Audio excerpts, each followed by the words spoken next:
Upper primary বিজ্ঞপ্তি কি vote প্রক্রিয়া মিটলেই আসবে এবং সেখানে কি এক্সপিরিয়েন্সের মার্কস থাকবে?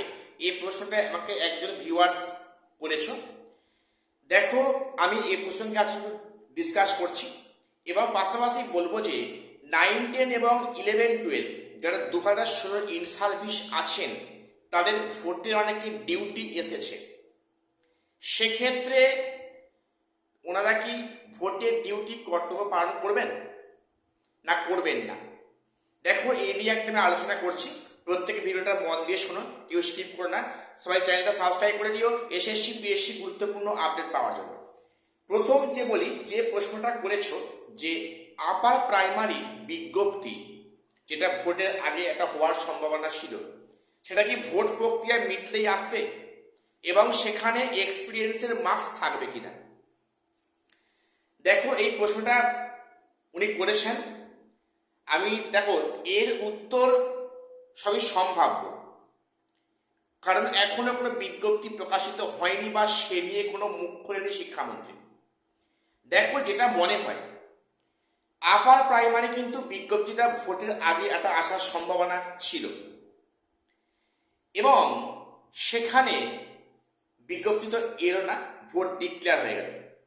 তাহলে এবারে যে প্রশ্নটা, যে ভোট প্রক্রিয়া মিটলে অর্থাৎ 4 মে যে রেজাল্ট ভোট কাউন্টিং, তারপরে যে নতুন যে সরকার আসবেন বা এনারা থাকবেন, তো সেখানে কি হতে পারে, তারপরে কি আপারে বিজ্ঞপ্তি আসতে পারে?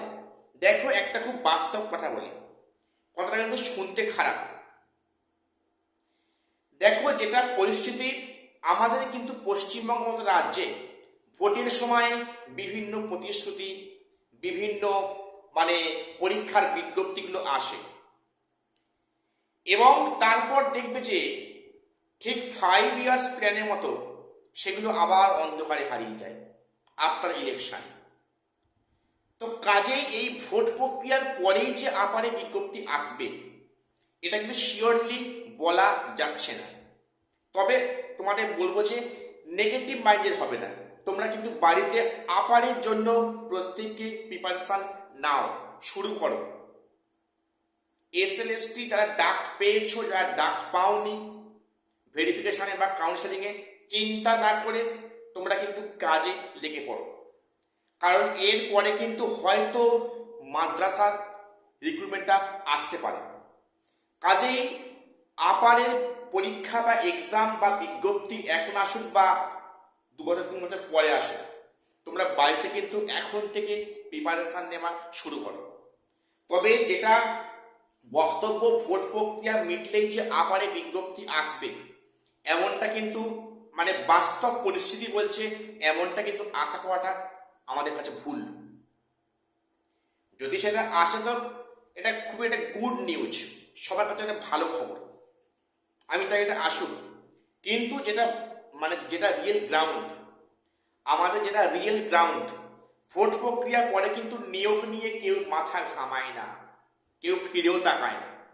তাই বললাম যে নিয়োগ প্রক্রিয়া আছে, ভোট প্রক্রিয়া মিটলেই আমাদের বিজ্ঞপ্তি আসবে এমনটা কিন্তু আশা করাটা মনে হয় না ঠিক। তবে যদি আসে খুব ভালো হয়, একটা গুড নিউজ হয়। তবে যারা আপারে অ্যাসপিরেন্ট আছো, তোমরা কিন্তু প্রত্যেককে প্রিপারেশন নেওয়া শুরু করে দাও, এটাই বলবো। নাম্বার 2 বলি, ভোট প্রক্রিয়া যে অনেকের তো চিঠি এসছেন, ইলেকশন ডিউটি পড়েছেন, তো যারা 2016 ইন সার্ভিস আছেন তাদের অনেকে এমনও আছেন যে কাউন্সেলিংয়ে ডাক পেয়েছেন 11, 12 বা 9, 10-এ ভেরিফিকেশনে ডাক পেয়েছে। আবার কেউ টিচার আছেন যারা 9, 10, 11, 12 কোথাও ডাক পাননি, তাদের কিন্তু হিসাব মতো 31শে অগাস্ট পর্যন্ত তাদের চাকরির মেয়াদ। তারপরে কি হবে সেটা কিন্তু কেউ বলতে পারছে না, সেটা সব করতে অজানা। যে আফটার 31 আগস্টে যারা কোথাও ডাক পায়নি তাদের কি হবে, তার উত্তর কোথাও কারোর কাছে আছে বলে না মনে হয় না। তো তাহলে এই পরিস্থিতিতে ভোটের ডিউটি এলে তারা কি করবে? দেখো, এই বিষয়ে আমার নিজস্ব কোনো অভিমত নেই বা সেখানে ইলেকশন ডিউটি যদি কেউ অমান্য করে সেক্ষেত্রে কিছু স্টেপ নেয় কি না আমার এ বিষয়ে অভিজ্ঞতা নেই।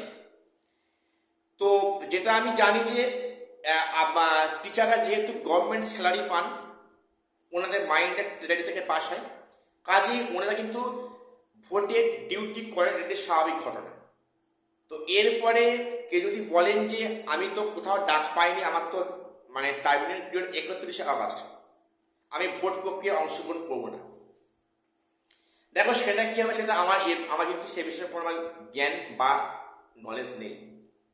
যদি তোমাদের জানা থাকে অবশ্যই কমেন্টসে করবে যে ভোট প্রক্রিয়ায় যদি আমি না যাই, না মানে অংশগ্রহণ করি, সেক্ষেত্রে কোনো কিছু স্টেপ সরকারকে অবশ্যই হয়তো নেবে, সেটা কী নিতে পারে একটু বললে ভালো হয়।